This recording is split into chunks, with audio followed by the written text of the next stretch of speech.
Hi, everyone. I'm Carrie Cassidy from Project Camelot and very happy to be here today. So I have Andrea Foulkes with me, and hopefully I'm saying your name right. Is that right? Yes, you are. Okay. And she's actually spoken at my conferences twice now, I think, and Yeah. maybe this coming year as well. I'm not sure what you call yourself, so I'm going to let you introduce yourself. I'm calling you a psychic intuitive. You might want to augment that with whatever your skill set is. Yeah. Okay. Yeah, well, I had a big awakening 20 years, over 20, 25 years ago. And I ended up on UK TV on a show called This Morning, around the time that Russell Brand came into the media, around that time. And then I ended up doing a series taking celebrities back to past lives with another guy called Philip Schofield. And we did two series on ITV in the UK. And I also started off on a show called This Morning in the UK, and then I would do talking heads on TV. But privately, what I do is past life regression, inner child healing, ancestral timeline healing, between lives, and then I do spirit releasement, which we'll talk about all these things because I think they'll all relate to Russell Brand in some way. And then I do sound healing. Not that that probably Okay. relates to it, but I think So, the other stuff does. yeah, sorry to interrupt here. I just wanted to set the show up just a little bit more than I've just done.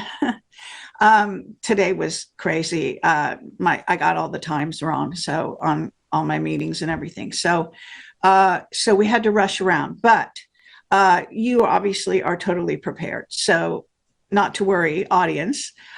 So what I just want to say that this is not about targeting Russell Brand. This is about using his example as a jumping off point, really, for us to discuss things like reincarnation and past lives, and it is another word for it, and also, as she's referred to ancestral linkages, all kinds of things, attachments, you name it. So Andrea is great fun in this regard, and she was, I guess, a television personality many years ago, as she's explaining. And then she actually was, I don't know if you call it fired or just let go or how that works, but you can explain. Okay. Yeah, I think, I mean, sort of because I began in TV and around the same time that Russell started on Big Brother, and I was actually invited to be a guest on his show when he first got his show. But I had a friend who was linked to TV, and they were like, "You can't go on that show. He'll try and, sleep with you." And I was like, "Oh, that's not something I'm interested in." But, that was the character of Russell Brand. I mean, he's kind of reincarnated himself so many times in this lifetime. And, if you've watched him from the beginning, he's by his own admission been, an alcoholic, a drug addict. He's been a sort of like lecherous character. And he started off as kind of a Dickensian character. He's kind of gone through that journey of being like this archetypal Dickensian, very eloquent with words, obviously extremely intelligent. And then he's gone into the kind of Jesus phase, which was probably when he was doing the Truths a few years ago, to kind of the character he is now. But I've had some kind of mystical experiences without realizing that I would end up having those with him. So it's kind of very strange. I live in the middle of nowhere, just outside Glastonbury in the UK. And my really strange experience with Russell Brand, this is X years later, from the time when I didn't end up going on that show, and, his sort of like star shot up higher. And I was sat here one day reading an article by a spiritual lady called Aluna Joy, and she was talking about the Atlantean timelines. And for some strange reason, I literally live in the middle of a farming community. And there's houses here, but you can see Glastonbury Tor in the background. And I'm reading this article, and for some reason, as I read this article about the Atlantean timelines, and it was like the separation, because I resonate with the Lemurian timelines, and I think the Atlantean timelines was where a lot of destruction came in and a lot of false information came in. And I just sat there and thought to myself, I don't know why I thought of Russell Brand. And I thought, you know what, I think he got involved in the false timelines at the Atlantean timelines, in a past life. I feel like his soul's got involved in that. And I thought that to myself, and my house has a big glass window, and I look out into this countryside, and he is literally outside the window waving at me through the window in the middle of nowhere, which was extraordinary. And you have to see the synchronicity of me thinking about him and him just appearing in the middle of nowhere. And then I realized why he would potentially, why has he appeared here out of the middle of nowhere? And it was because over the field, sort of my next door neighbor down there is Nicolas Cage, the actor who owns a house there. And then that evening, sort of as I woke up, coming through the astral plane, I saw Russell Brand wearing a blue sari. It sounds completely strange and really wooey. But then a friend of mine went into the earth grids of this land that I'm near, and with Glastonbury Tor in the background. And he said to me, there's an earth star in the field behind you in the ley lines of the earth. And now my friend didn't know that this was the house that belonged to Nicolas Cage, but where they showed me where the Earth Star was exactly at the end of his garden in the field behind me. So I thought this is really interesting, because obviously Nicolas Cage is very aware of ley lines. That's why he bought the house here, so he could, be near Glastonbury. But it's interesting that Russell would come through the astral plane in dream time wearing a blue sari, depicting some sort of past life that he's lived. And so it's interesting because we had the Olympics in 2012 in the UK, and he was quite an important character in that. They had him on top of a yellow bus singing, well, it was to depict a Roald Dahl, and Roald Dahl's an interesting character. Like, all these characters weave in. As many people know, Roald Dahl was an author, but he also wrote women's books as, adult books. And he wrote one book that was really peculiar. It was about this book. I don't know why I'm going off to Roald Dahl, but it'll all come back into making sense when we go into it deeper. But Roald Dahl wrote, as we know, children's books, but he also wrote adult books. And he wrote one particular book that I read once called Mine Called Oswald. And this book was about, I think this book was written in the 40s or the 50s, so it was way ahead of its time. But they used this woman in the book to seduce all the great men of the time, and she would steal their sperm, and they were going to create a superior race. So I think it's really unusual that they were doing that. That's kind of an Illuminati. Setting this vibration for creating, taking DNA and creating an elite race. And so they used that in the opening ceremony of the Olympics. They had Russell Brand on this yellow bus going round in circles. And then they were playing I'm the Walrus Ride by the Beatles as well. And he's like this figure with a megaphone on top of the bus. So is he used as the Pied Piper? Because he often depicts himself in his own books, and he wrote some children's books as the Pied Piper. But, where is he really leading the people? I sense it's round in circles, as opposed to, because he's gone through this, by his own admission, really sleazy character back in the day, who was, in your face, said, very eloquent with his words, but really like, just too much. Okay, but you're talking about the author, just not Russell Brand. Yes. Okay, so sorry. The author had this sort of personality. No, this is Russell. So moving on from the author, it's just they used Roald Dahl in that ceremony. And okay, because where does the Pied Piper reference come? In Russell's life or in Roald Dahl? No, I think in Russell Brand's life, he's like the Pied Piper, and he's very enigmatic. People are very drawn to him. And I think with these allegations that, historically started 2 years ago, people are polarized in it. People either love him or they hate him in general. Not many people are neutral. People have their opinions. But it's like once you've made an opinion of someone, you want to believe that you know, if you like that person, you don't want to believe that these, you know, allegations could be true, because then that reflects on the opinion you've created about someone. And then it reflects, it's not, it goes beyond being about that person. Then it becomes personal. It's about you and your judgment system.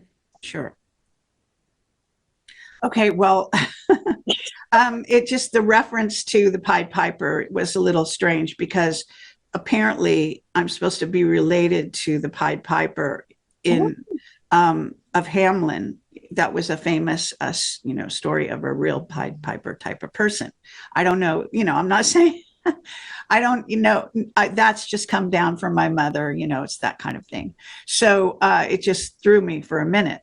But did Russell Brand write children's books? Because you know, let me, you know, say that I don't know much about him. So I'm not, again, this is not to put him down or anything. We're actually saying that the jury is still out on what the situation is. But I do know that there is what we call Illuminati targeting going on, and that we do know that there are satanic references, of course, in all of those ceremonies that they've got going on as well. So, just saying that there has also been allegations towards Katy Perry, I guess his first wife, considered his first wife, and he's married to someone else now and is about to have a third child. So the timing is a bit strange of bringing these accusations on him suddenly when he's in a certain situation. And so I just want to put that in context for our audience to understand where we're going with this. Okay, yeah. So go ahead. And I think it's like a lot of people, you know, these allegations that are being put against him are from 1999. You know, one is of rape from, I don't know where they all tie in. One was 1999 up to 2004. Some were, you know, assault, and some were accusation, I think, of oral sex. That's one of the allegations. But they're all allegations. You don't have any evidence. And then you could, you know, depending on what side of the coin you want to weigh it on, you could go, well, why did not all this come up during the Me Too movement? Why didn't that all surface then? You know, and he's reformed himself, you know, and then you bring up the question, you know, do we believe in people reforming themselves? You know, the redemption of people can, you know, because he's gone from this awful character by his own admission of being an alcoholic and a druggie. And we saw that in the UK, you know, you really saw that he was, you know, struggling. And now he went through this period of, then he did a tour that was like the Jesus tour, and you know, he sort of changed his image a bit, and people saw him as like a Jesus kind of character, and women were very drawn to him. And now he's like reinvented himself again. And now he's like, you know, married to the lovely girl that I saw him with when he passed my house, Laura Gallagher, and you know, her sister was a TV presenter, a very nice family, you know. So now he's part of this, you know, he's a family man. So we've, you know, watched him through all these different incarnations. And you know, when you see a public figure, and I can't think of any other public figure who's gone from, you know, even though he ended up on TV when he was in his bad phase, because most people end up on TV when they're in their sort of healthy phase, and then they go downhill, whereas he's gone kind of the other way, which is really unusual. And not only has he redeemed himself, but he's, you know, spoken about all the things that we're interested in, you know, everything. You know, he spoke about the COVID times, he's spoken about political things that are going on, he's been very outspoken, you know, and that has obviously turned the mainstream against him, you know, because he was very much a public figure within the mainstream, and they really liked him. And now he's kind of gone against that and ended up completely away from, he's not involved in mainstream TV in the UK anymore. You know, he did films, you know. So it's an interesting thing that we watch this journey of someone, and we see, you know, them almost playing out all their past lives in one lifetime, because when he was beginning back in 2004, which is 2004 2005, when most people in the UK were first exposed to him, he had this amazing eloquence, and he was like this wordsmith of Dickensianness. And then that character died away, and then this other character arrived, and then if you look back at his childhood, he obviously is desperate for acceptance, he's desperate to be acknowledged, he wants fame, he wants to be loved by the people. His mum and dad split up when I think when he was 6 months old. He was, by his own admission, an overweight child, so he got picked on at school, and he is as slim as you can be now, but he was overweight as a child.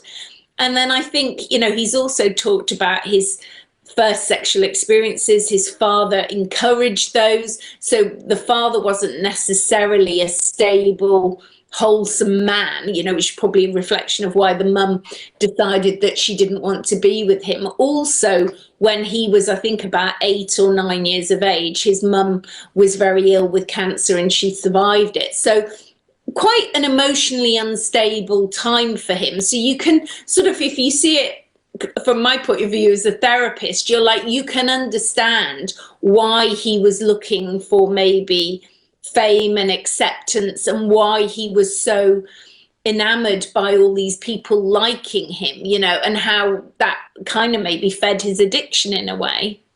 Well, let's not forget that he's a comedian as well. Yes. So comedians are very interesting personalities, and I've known a few, as good friends. And at least in America, Lenny Bruce is a very famous comedian, and he had quite a up and down, and a lot of them have alcohol, and Robin Williams, and they kind of go from the top of the world into the bottom of the world, and they flip back and forth. They're also targeted again by what we call the deep state or Illuminati, and there's hints of black magic, and whether they get involved in it voluntarily, and stars are also targeted in that way as well. So they're approached, whether they accept or reject the sort of approachments. I can't say, or the approaches. In other words, we're looking at a person who is quixotic, mercurial, and yet he seems very passionate about his causes when he's involved in them, whatever they be. Yeah. So as a painting, you can kind of see that, and then to step back, and let me just address one thing, and then let's move on. But the idea that there is no evidence, we don't know the evidence. We do know that there were incidents, and there have to be these women coming forward, right? I think I'm not sure how many, but anyway, and so the public is not party to who the women are, I don't think, and no. And so it's hidden. In other words, he's facing these charges, but it's a hidden attack, and it's also coming at a time which 2019 is 5-6 years ago, right? So that's very strange. And what is it he's doing now that it now made what I would term it the Illuminati, the deep state, turn against him and want to target him for something they in the past, you might say, indulged or just ignored, or even might have been concocted.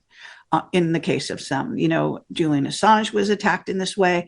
I mean, any truth tellers, especially the men, tend to be attacked based on their sexuality, which is really strange, but it goes out, it goes presidential candidates. I mean, the list goes on. So just saying that is kind of, it's not just an isolated situation. This is something that goes on constantly with individuals that are in the public eye. So especially men. So to get back to the situation, go ahead and sort of. I was just going to say, as you were talking about different comedians, coming to mind was like George Carlin, because you know, he was an amazing comedian, wasn't he? But he spoke the truth. I mean, in the That's UK, right. people might not know who he was, but you know, I know who he was, even though I'm English. And he used humor to tell the truth. And I think that's the other thing. You can kind of get away with telling the truth if you wrap it up in humor. Absolutely. No, it's actually a famous way of operating. And again, Lenny Bruce is very going back in the past, but anyone who's studying, you know, comedy, and there's so many examples of these people that Richard Pryor, I think, comes to mind, that they're addressing the social fabric, the milieu, you know, mores, things that people are doing and questioning our reality in essence, and that could put them at odds with certain groups that are especially in charge of the social order, if you will, right? Yeah. So but in terms of, so you had this weird encounter, and you know, life, at least from my point of view, is very sort of psychic, intuitive. It's happening all around us, and we're seeing signs and signals constantly. And these amazing, you could call them miracles, you could call them synchronicities, whatever your sort of, you know, your tendency to look at the world, you're going to term it, right? But this is a wild synchronicity, right? Seeing him outside your window. But you had also some, explain to me, because this show we're doing here is kind of a second part to what you did 2 or 3 years ago. I stumbled on that just the other day, and I was just struck by how it would be great to get like you to do more of an update now that things have moved on, and maybe you even change some of your viewpoints or whatever it happens to be, right? So just wanted to again put this in context, and so that people could understand that you already did one show, and it was, I thought it was handled very well. I think your approach is very even-handed, and so I really like that. And I think there's too much things going on right now in our world, where a person is seen as either black or white, good or bad, you know, regardless. And when people don't know the real details, okay, or they get lies, nothing but lies about the person, and it's just kind of a hideous world to be in, especially if you're well known. You know, it can be, I mean, I don't know how well known you are because I'm not a UK citizen, and I only came about you, I didn't know anything about you, but I found out about you and invited you on my show. So in my case, I am also targeted in these ways in the public. Now I'm an alternative personality.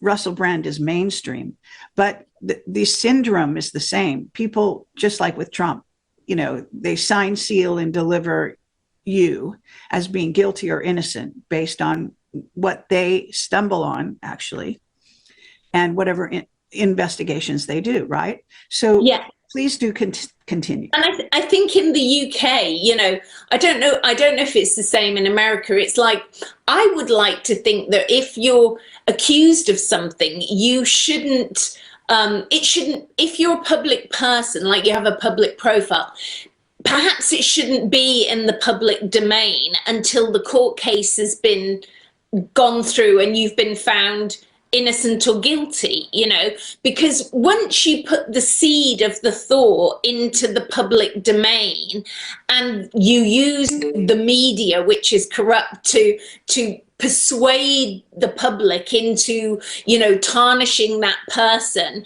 even if they're found innocent at a later date, you've already tarnished them, and it's hard to come back from that.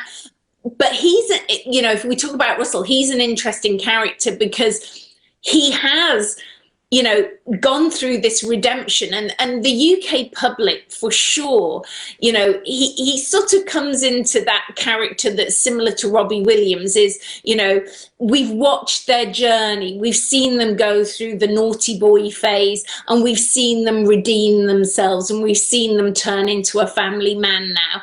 and they've been a druggie, they've been an alcoholic, they've redeemed themselves, and that is very attractive to the public. You know, to a certain percentage of the public, they like that. You know, they like to see somebody who's turned their life around. And even today, you know, I just looked on my phone and I saw another article, not about him, but about somebody who'd been in prison and wrongly accused and served 15 years for a crime they did not commit, you know. And so, you know, then you look at the fact of, do we as individuals truly trust the justice system? And in our investigation that we're learning about, you know, this court and how we stand in the dock, and the dock represents the ship, and we're under maritime law, you know, and once we go into understanding what that really means, you know, is it actually a court of equity? You know, is it actually going to be given, is somebody actually given a fair trial? You know, because when you can see, you know, this gentleman that I saw today had served 15 years for a crime he didn't commit. Right.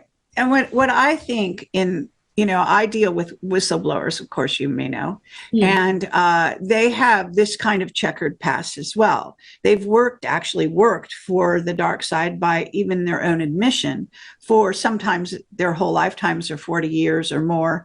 And then they have this sort of come to Jesus moment when they decide that humanity has a right to know all the secrets that they've learned over those years, and they become whistleblowers at an elderly age, actually, in many cases. And that's kind of where a lot of our witnesses, as I call them, came from. So we're talking about a similar path. And I'm fascinated by this idea that in a sense, it's almost beyond karma. Because on the one hand, like a man like that, he was innocent, okay, but he got thrown into prison and he actually had to do the time. So there's some kind of, I wonder at the soul sort of plan for the soul, and what, because I guess I do see this as, you know, I don't see us as victims, let me say that, in this milieu we call life. And so I think there are choices that are made. And I think soul choices that, again, are not understood by the general public. So the general public is just seeing the person, not seeing a history, not understanding why they might be doing what they're doing based on past lives, choices they made in the past, and they're compensating for in this life. And in a sense, you're hinting that Russell Brand is actually going through lifetimes during one life. Yeah. I mean, he's an interesting character, because even if you look at the people he's dated, you know, one of the most high-profile women, obviously he dated Perry, and we know he was married to her. But another woman that a lot of people, maybe especially in America, might not realize he dated was Jemima Khan. And Jemima Khan was married to Imran Khan, the famous cricketer, who then became a politician in India. So she was his wife, but she was also the daughter of Jimmy Goldsmith, who was a massive financier in the UK, and he also was a politician as well. So it's like Russell was rubbing along shoulders with, you know, very powerful people who are very well connected, you know. So why is his soul, you know, attracting these people? It's got to be some kind of spiritual connection between them all from other lifetimes and other timelines. Sure. And they're working all that out, you know. And why is that soul incarnated? To go on this journey, I mean, to play it out in a public arena for all of us to kind of go, you know, and the side we take, you know, do we like this person? Do we not like this person?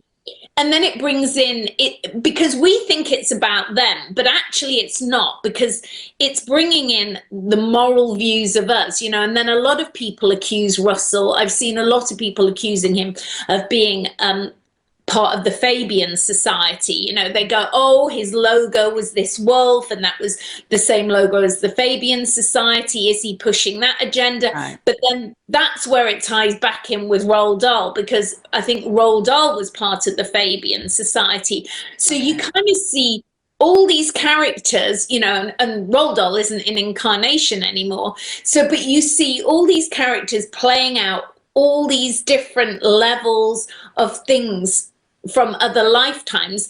And then, you know, you look at characters like another character that, you know, we all know is a very famous author is Arthur Conan Doyle, who wrote Sherlock Holmes, but actually he funded the College of Psychic Studies in London, and his biggest passion actually wasn't probably writing his Sherlock Holmes books. He was really passionate about mysticism, about mediumship, you know, and also what's kind of been written out of society a little bit in those days. Like in London, we have this big thing called the Royal Albert Hall, and you know, when Arthur Conan Doyle and all those were around, there was also another lady called Estelle Roberts, and she was a really, in that era, probably, I don't know, she was the end of the 1800s or the beginning of the 1900s, but mediumship and spiritual stuff was really prominent in the 1800s. And she would fill out the Royal Albert Hall with over 3,000 people while she gave mediumship readings.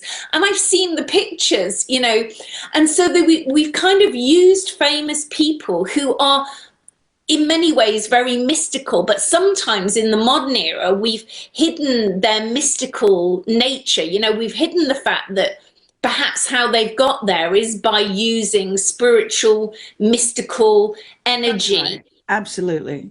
Yeah. And well, I mean, you know, there's different words for that. So you're calling it mystical or whatever, or spiritual, but it can also be considered to be, you know, witches, warlocks, Satanists, and people that are following certain trends, and even religions that I consider to be satanic, but other people wouldn't necessarily call them that. And the symbolism is really obvious, like in the Catholic Church, and so on and so forth. So you're sort of picking your poison, you're interpreting it the way you want to interpret it, the way it suits you, but not necessarily the way it is. But I think it's fascinating to say Arthur Conan Doyle was, he was known as an investigator, a private eye kind of person, right? Yeah. But what he was really interested in, and probably what helped him solve most of his cases, was his psychic ability, his more mystical side. But that's not written quite so much into his stories, as far as I know. No. I have a great. Arthur Conan Doyle was, when I was developing an awakening and all that, he was my spirit guide. You know, I don't really have a spirit guide as such, but he was my spirit guide. Lovely. And, you know, there was a man called Andrew Lycett, I think it was, who wrote a book about him. He wrote this autobiography about, Arthur Conan Doyle. And Arthur guided me to go to the College of Psychic Studies in London and sit there while, you know, this guy gave this talk about him, and he focused on the mystical aspects and the spiritual aspects. And then I thought to myself, why does he like me? You know, well, it turned out that my birthday was the 22nd of May, and so was Arthur Conan Doyle's. But then even an even more random thing, almost as random as Russell appearing outside of my house here, because in the Glastonbury zodiac, because there's a zodiac energy, and here is Sagittarius. But where I lived at the time, I lived on this road in London called the Finborough Road, and that was where all the amazing stuff happened for me. That was where we filmed the beginning of these series for this show called This Morning. We filmed them in my flat, and all this happened. But it turns out that I lived at number 5 Finborough Road, and it turned out that when I researched this road in London, Arthur Conan Doyle's brother had lived at number 7 next door back in the day. Wow. So energetically, there was this energy there, you know, and so I thought, wow, this is so interesting. And I felt like he was helping me, he was guiding me. Nice. And even when I went to this talk about Arthur Conan Doyle, at the end there was a question and answer about Arthur Conan Doyle. And because he was sat with me in spirit and I could see him, he was kind of giving me the answers. And as people were asking, you know, the author, do you know the answer? You know, and he was going, no, sorry. And I would put my hand up going, oh, I know the answer. Do you mind if I say it, so I would give the answer. And at the end, I went over to the author, and I was like, do you want to know how I know all the answers? And he's like, I am wondering. And I said, well, he's been here. You asked, wouldn't it be great to think that he was here? I said, but he was here. He was sat with me. That's how I know all the answers. That's great. Yeah. Us developing our spiritual gifts and skills, I do think there are people who are behind the scenes, moving us into certain positions. And you can say, well, is that their soul linked to me from other lifetimes? Do I have, past life links linked to this person? Or can they look at your energy and see your potential of who you are? And, and also I think the dark forces can also look at you and read your energy and go, okay, I can see their potential, because it's only potential. They can't know for sure what you're going to do. And sometimes we're not predictable. And obviously Russell's turned out to be not predictable. He's redeemed himself, he's transformed himself. And normally people go from, being all twinkly and sparkly to going downhill and becoming the drug addict and the alcoholic, whereas he's gone the other way. Mm-hmm. That's right. Well, I would agree with you totally. And so people do have guides, and some of those guides are actually helping with a particular part of your life and a particular role that you will play, obviously. And those connections are very sort of psychic, serendipitous, if you want to call them that, synchronicities and things like that. So there's also karmic debt, right? So there's also an exchange in a certain sense where, it is said that someone agrees to play the villain in your life, and you agree with that, so that you can actualize a certain heroic quality that you weren't able to actualize or act out in the previous incarnation. Yeah, I think there's all those things going on. Yeah, it's like a bartering system. Yeah, like having done past life regression with people as a therapy for 24, 25 years. Okay. And I don't just do past life regression. I believe in how I work. You've got to weave between inner child, ancestral, and always look for the entities, because even with Russell, maybe some of these beings are not his past lives. When he was speaking in those Dickensian voices, could have been an entity attached to him, and that entity's left now, and he doesn't play that character anymore because the entity's left them. I think that happens with actors as well. I think, whether you look at like method acting, perhaps method acting is actually bringing in a soul, an entity that is it acting, or is an entity taking you over?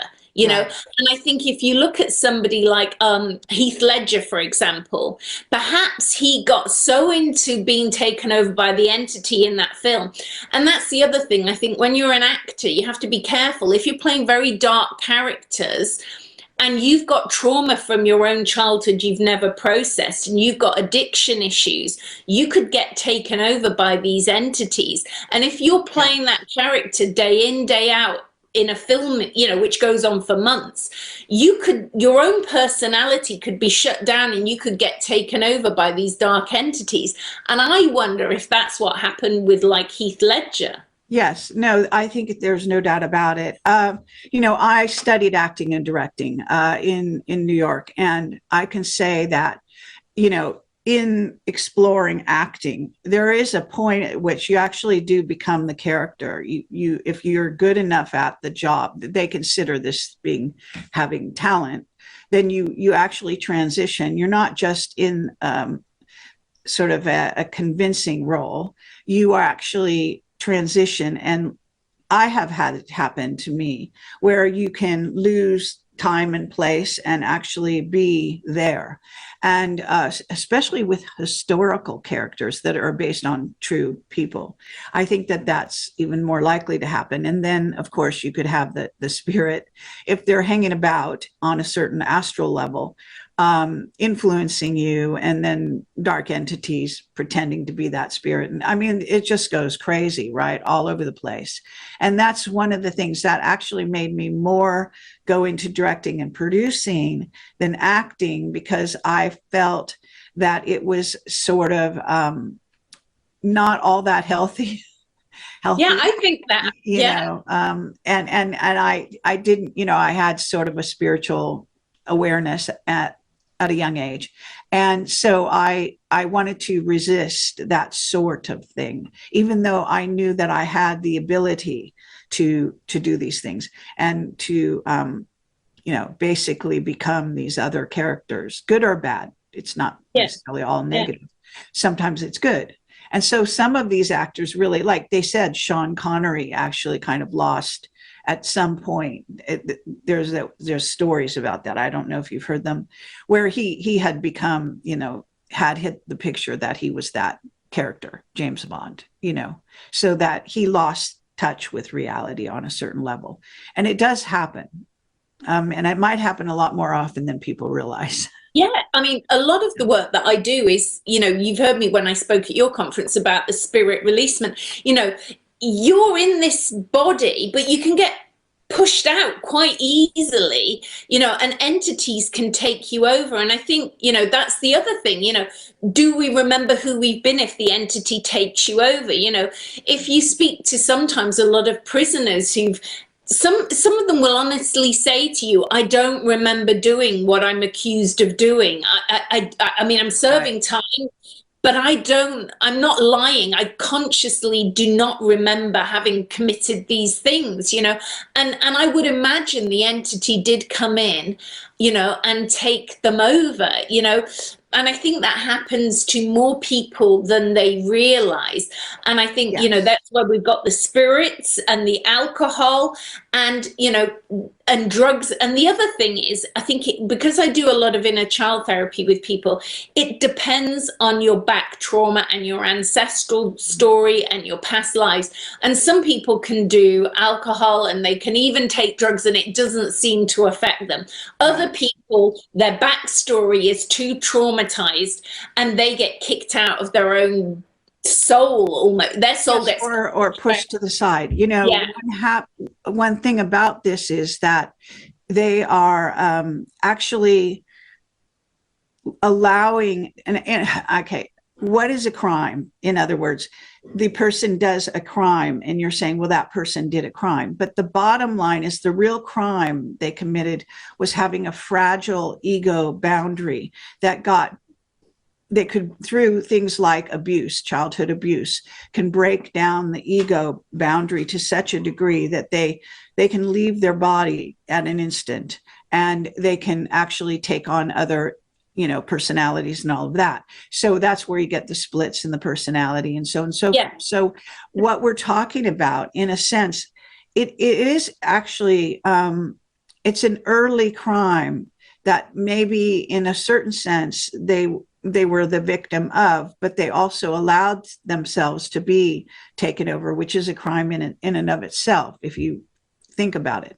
So, you know, because you lose responsibility for yourself if you have a weak ego boundary and then you allow these other entities to take control of you, even temporarily. But this is going on all the time. And, you know, it's not just, you know, a murder or something. It's actually, it can be a daily occurrence in the world we live in. You know, it really bothers me that this discussion we're having is not part of, if you will, the legal system, that there needs to be discussions on what guilty or innocent in any particular situation and all the different parameters that the person could have, you know, roles they had played, things that had happened, things that came in, because even one of my witnesses, Captain Mark Richards, has been in prison now for over 30 years. And he was framed for a murder he did not commit, but they claimed he was a mastermind of it, which was, you know, a setup. But the person that they killed, there was 3 young guys, and one of them was definitely an agent and got off scot-free. And another one sort of disappeared, I guess. And there was only one who had childhood abuse issues from a pedo. And they actually did the murder. So only one of the kids got in prison. So when you're looking at the situation, you're not understanding what really went on here. And yet the general public and even the Illuminati point of view is, we'll throw him in prison. He'll be discredited as a secret space witness because he's committed or been a mastermind of a murder, even though, you know what I'm saying? So it gets so convoluted, but life is kind of like that. We cannot know somebody's background and real story. Yeah. I mean, I suppose I'm really privileged in a way to get to see that insight into them. You know, when I'm working with someone, I get to see what I call the emotional Akashic records of their souls. So I see who they've been in other lifetimes. I see the entities, you know, because I bring the entities forward. And when you put someone's personality, because it's your personality, into the background, and you bring any entities forward that have been, and the entities will tell you, I've been attached to them since this year.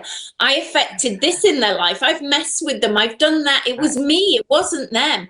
And then they'll say, you know, I don't have 100% control over this person, but in this emotional area, I can take control, because where your client has an emotional weakness, where they haven't resolved that emotional story in themselves, is where the other entity or the soul that's maybe messing with them can take over, because that's the vulnerability, you know. And until your client heals that part of themselves, they're vulnerable to that. So when you're doing this work, you're not just releasing the entity, you're resolving the emotional trauma of how they got glued in the first place, which leads me on to what you're saying about, you know, because we don't put people to death row in the UK anymore. We don't do that. But, you know, if you're putting someone to death row and then you find out later you might have made a mistake.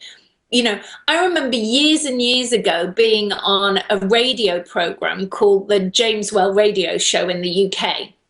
And it's funny because you're triggering this story. So this guy rang in, and he was a really famous judge in the UK, and he'd sentenced a lot of people to prison, you know, and his name was Judge Pickles. And I can remember him ringing in, and he was saying, I'm listening to you talking about past lives and stuff like that. So you're saying that my soul could be affected for sending these people to prison, you know? And I'm saying, well, yes, because, you know, you're standing as the judge, court and equity, and you're going, you will go to prison for X amount of time, or, you know, even worse, you will face death row. Personally, I wouldn't want to be that person making that judgment on people's souls. Absolutely. Now, I'm very sorry, but we have 5 minutes left. Yeah. And we've barely even gotten far, you know, as far as I'd like to get in this discussion. So maybe we could do a part 2, you know, next week or in the next few weeks if you have an opening. But is there some wrap-up comments to this part 1 that you'd like to make? Yeah, I think it's just, you know, for anybody listening to this, it's like, you know, take this personally into yourself, you know, find the court of equity into yourself. We're always judging people outside of ourselves, you know, but it's like, you know, it's like that whole Jesus thing, you know, those without sin cast the first stone. Think about who you've been in the totality of existence. You know, we've all done good, bad, and things. You know, once you know, I know from regression, initially people see bad things they've done. As they evolve, they start to, well, they see the things where they've been a victim, and then they go on to seeing the things they've done. So, you know, you eventually get to this point where you're not here to judge other people.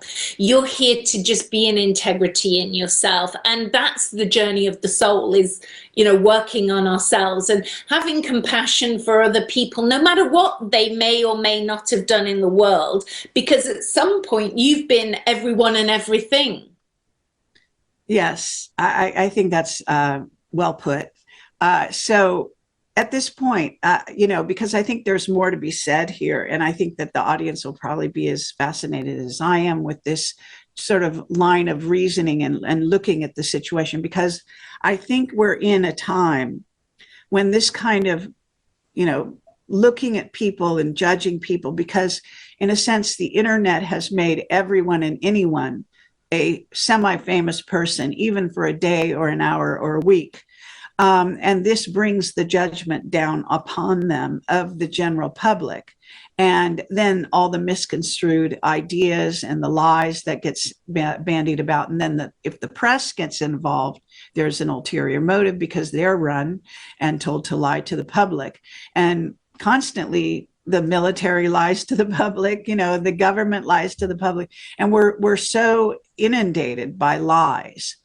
And then people are quite psychic. And I think there more and more people are awakening to their abilities, right? Their psi abilities, as I call them.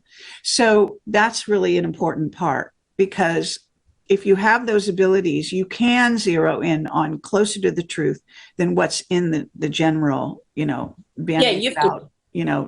dialogue. And so, that's a gift as well. And those people are coming forward as well and sharing their perceptions, which is great. So I'm just saying that this is an interesting time of exposing the truth. And what does it really mean when you say the truth? And then what are the repercussions? Because sometimes the real truth is actually worse. You think you're going to get the good thing, right? Ultimately exposed, saving somebody, saving an innocent. And then you find out they're not so innocent, and so on and so forth.